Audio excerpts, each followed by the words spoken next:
What's going on, everybody, and welcome to J Sports Seattle. In this video, I'm going to be talking about the Seahawks. Just going to be previewing this last preseason game and just going over everything that's gone on since the last video. So, if you like the video, make sure to like, comment, subscribe, and share for more Seahawks and Seattle sports content. And without further ado, let's get on with the video. Alright, so preseason game. Last preseason game is tomorrow before we play meaningful games. There's some news that we got to go through. Firstly, before I even click on the next tab, starters are expected from both sides. I'll get into that later, but just wanted to say that first because that is kind of a big deal. But moving on, we got some trade news. We got a couple trades, actually, that I need to go over. This one actually just happened, not long ago, as of the making of this video. We just traded Darrell Taylor to the Bears for a 6th-rounder next year. So, just loading up on late-round picks because that's what John Schneider likes to do. And, Darrell Taylor, he has upside. It's just he can get to the quarterback at times. It's just he was horrible in the run. That guy looked absolutely lost in the run. I'm sure you guys agree with me too. He was horrible. Oh my goodness, the amount of times I would see him just whiff tackles or just don't even know where the ball is going. And everyone else is going to the ball after it's been snapped, and he's still wondering if it's a pass play or not. It's he's not that good in the run, and he can get manhandled in run blocking. So, I mean, he could get to the quarterback. A lot of his sacks were kind of meaningless sacks, late in the game when the game was kind of already over. But there was he's had a couple games where he had good meaningful sacks, but it wasn't worth his production, and what we got him for.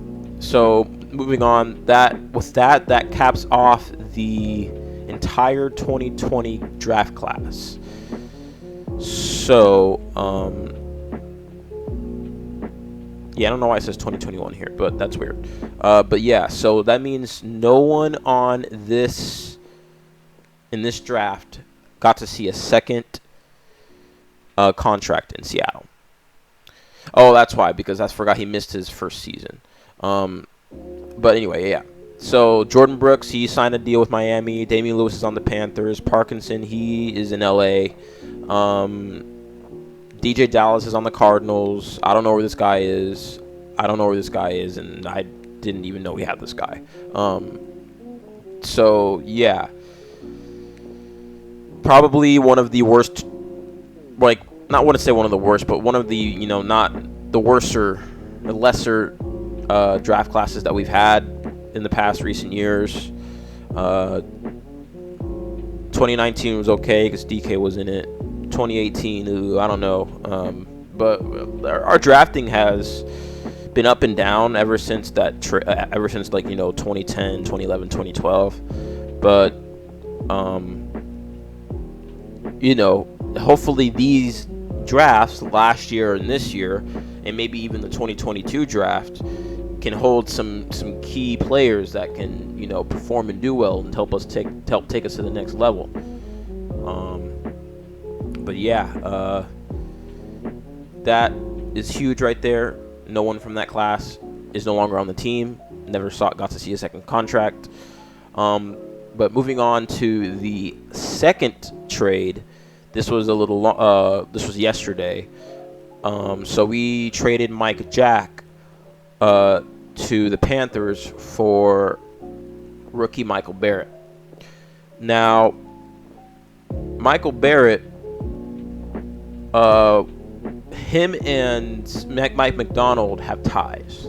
I think I think he was under him in Michigan, and he was in the 7th round.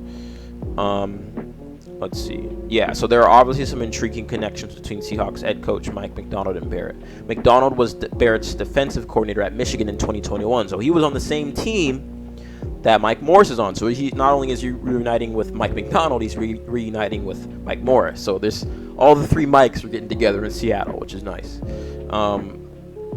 So this past season, he won a national championship with the Wolverines while playing for Jim and Jay Harbaugh, the latter of which is now Seattle special teams coordinator. So we have a lot of pieces coming from from Michigan in general, not just the last year's. Well, all these pieces that they had eventually led to a championship there at Michigan, and we have a lot of those players. So that's really, really good to see.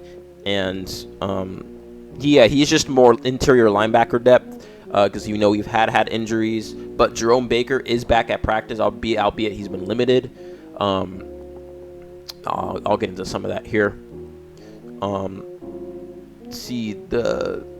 Rayshawn Jenkins. I'm just going to go into some injury updates. Rayshawn Jenkins, he limped off the field and appeared to be a lower leg/ankle injury, but he did not return. Not good because he's projected to be our starting safety, so we need him to be healthy. But Kayvon Wallace, fifth-year veteran, who talked earlier in the day about his role in the 3 safety alignments for Mike's new defense, he replaced Jenkins and played with Julian Love in base defense for many of practice. And then Blair got some plays with the starting defense after Jenkins left. So we do have some safety depth, and I assume that Jarek Reed will come back at some point this year. But Kayvon Wallace has had a good camp. Wallace intercepted Sam Howell's pass and ran free to the other goal line. So he's shown he can do stuff. We were without Trey Brown as well. I don't know if that's injury. It sounds like it could be injury related. So Mike Jack was the starting cornerback with Reek Woolen when Witherspoon was at nickel Wednesday. So that was before we traded Mike Jack. DK. I think DK is gonna have a great year this year, especially with Ryan Grubb being the offensive coordinator. Ryan Grubb's bringing a whole new offense to this team. He's bringing an air raid offense from Washington that included a 3 wide receiver set and a lot of gap schemes for the run. So that works with our team because we have the personnel to run that at the pro level. So DK's gonna have a good year. I'm glad that he's I'll go back. With Tyler Lockett again missing practice with a leg issue, DK Metcalf started Wednesday. Metcalf drifted away from coverage in the back of the end zone during a red zone scrimmage. Then he leaned away from 2 defenders, stretched his 6'4", 235-pound frame and long arms, and snagged Smith's pass while keeping both feet inbounds for a touchdown. On the next play, Metcalf got behind 6-foot Pro Bowl cornerback Devin Witherspoon in the right back of the end zone. Smith's throw was perfect, high and away from Witherspoon to where only Metcalf could reach it. We saw that. I showed you that not long ago when Metcalf made that one-handed catch, that left one-handed catch. Or no, it was a right one-handed catch. And then he leaped and did it for another touchdown. So Lockett has missed the last week, including both joint practices against the Tennessee Titans. Not good. But as long as he's ready, he doesn't really need to practice because he's been in the league long enough to know how this works. Even if it is a new system, he's a veteran and he's good. So just need him to be healthy by week 1. So that means his absence has meant third-year man Derek Young has been the third wide receiver with Metcalf and JSN on the starting offense. So here's what I'm going to say about Metcalf. If he balls out this year, there is a very good chance we will extend him because next year is his contract year. Like, I'm pretty sure. I'll double check. Oops. So DK contract. Contract DK Metcalf. So let me check on SpoTrack real quick. So yeah, he is under season 1 more year. And after this year, and I do think that if he balls out this year, has like a 1,300, has a better season than what he did in 2019, he's poised to do it. If he has a better season than when he had in his rookie year, there's like a 95% chance we resign him. So I kind of hope he balls out because he is a great wide receiver, and I do think that he was misused under Pete Carroll. And he was also, they would force the ball to him a lot when they didn't really scheme him open. I feel like Ryan Grubb will do a better job of getting him open, especially since he has Tyler Lockett. JSN, Jake Bobo, and Noah Fant if he's healthy, and the tight ends to work with. So, and you got the running backs like K9, Charbonnet, McIntosh, Holani if he makes the roster and does some stuff. So I think DK is poised to have a career year this year. If not, he could have another 1,000-yard season. That's if Tyler Lockett or JSN have 1,000-yard seasons as well, then that's fine. It means that our offense has been explosive. But yeah, so Connor Williams' work has increased, which is great to see. And this is coming off like a little over 8, if not 9 months after a torn ACL. So that's great to see that he's getting ramped up. Because I do think that the Dolphins gave up on him, and he was on an all-pro trajectory last year before he had the injury. Just because with today's technology, an ACL tear, you can come back from in 7, 8, 9 months because of how far advanced the technology has gotten.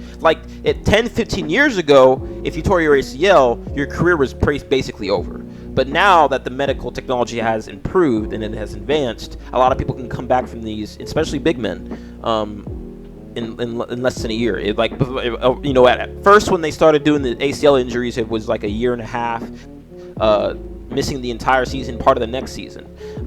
Even then it still is, because Kyler Murray, he tore his ACL. To be fair, he tore it at the end, closer to the end of the year, but it was still around a year. But I've noticed a lot of people who tear their ACL, they come back in 7, 8 months. So very, very good to see. The starting offensive line was Charles Cross again at left tackle, who apparently has just continued to perform at a high level, which is what we want to see. So Christian Haynes, rookie Christian Haynes for apparently resting veteran Laken Tomlinson at left guard. That's good, giving him some reps at both guard spots. Williams, Anthony Bradford at right guard, and Stone Forsythe at right tackle. That may be the lineup that starts the preseason finale Saturday. Expect Geno Smith to play at least a series or two, and if the starting quarterback plays, the starting offensive line will protect him. While the offensive starters seem destined to play Saturday, the defensive starters may not. They already played this preseason. Yeah, that's right. They did. They played in the first preseason game, and they allowed 7 yards in 6 plays and forced consecutive 3-and-out drives. That's crazy. So Stefanski did tell reporters in Ohio that they are going to play starters. Starting right tackle Abe Lucas remains out indefinitely. I hope he can get back here soon. We need him. I wouldn't be surprised if he starts the season on the PUP list. But if he does start the season on the PUP list, that means he will not be able to be reactivated until after 4 weeks. So, if that does happen, that gives us a month to, try out our other guys. And, if Abe Lucas, like I said in the previous video, I've said, as much as I like Abe Lucas and his upside, I wouldn't be surprised if he could not play and someone outperforms him and kicks him out of his job. I wouldn't be surprised if John Snyder says, hey, like I said, I know it's not your fault. You just have a chronic knee issue, but we got to let you go. I wouldn't be surprised. I'm not going to say it's going to happen this season if he doesn't play this season, but because he's under a rookie deal, so it's fine. But I wouldn't be surprised if someone outplays him for that right tackle and he loses his starting spot or becomes a backup. He said, right now, probably don't want to answer that question. So it's not looking good for Lucas right now. Mike McDonald and John Schneider were talking on the field today. It's good to see the general manager out there just, seeing what's going on, seeing how everything's going. Also, I got to point this out. Sean Payton announced that Bo Nix will start against us in the preseason opener, or in the regular season opener. And that's crazy because that will be the second time in 3 years that a quarterback was making their Broncos debut against the Seahawks in Seattle. That's just some crazy stuff that just doesn't happen. Just like, for example, when the Bucks and the Rams played in the Super Bowl in their home stadium back-to-back years. No team had ever played a Super Bowl in their own stadium before that Bucks Super Bowl, and it happened in back-to-back years. It's just NFL is a crazy thing. And that's just crazy to think. I wanted to point that out. But it's not going to be a primetime game this time. So Jerome Baker did do position drills and group drills, but did not do scrimmage for the second time in 3 days. He missed more than a week with a hamstring injury. So this is good. You just want to build him up. You don't want to, like I said, I'm going to keep saying this.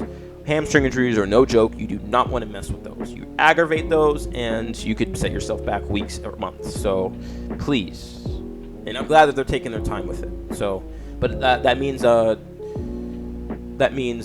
Tyrell Dodson, he's getting his reps, and Tyrese Knight, he's also been doing a really, really good job, showing why we picked him in the 4th round.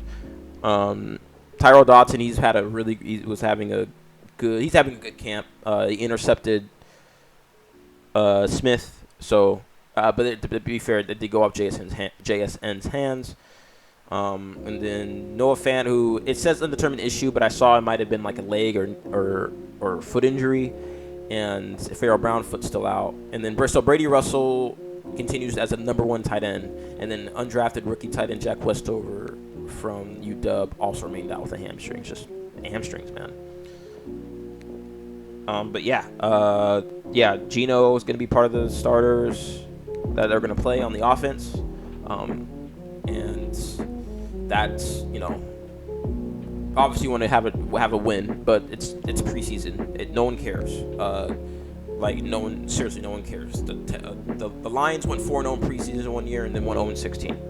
It literally doesn't matter. So, but it's always good to see it win, no matter what. I always want to see the team win. So, but I think that's all I have for this video. I'll be making a video sometime after the preseason game tomorrow, probably, maybe if not the day of, if not tomorrow, then maybe the Sunday or Monday. So stay tuned for that.